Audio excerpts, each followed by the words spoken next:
You ask Tiger to solve. This deals with linear equations with one unknown. The final result is y equals 90. Let's solve it step by step. Group all constants on the right side of the equation. Add 7 to both sides. Simplify the arithmetic.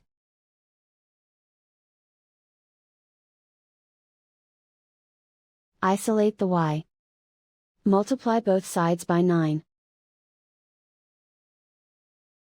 Group like terms. Multiply the coefficients. Simplify the fraction.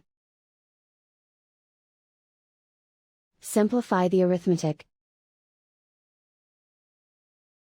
And so the final result is y equals 90.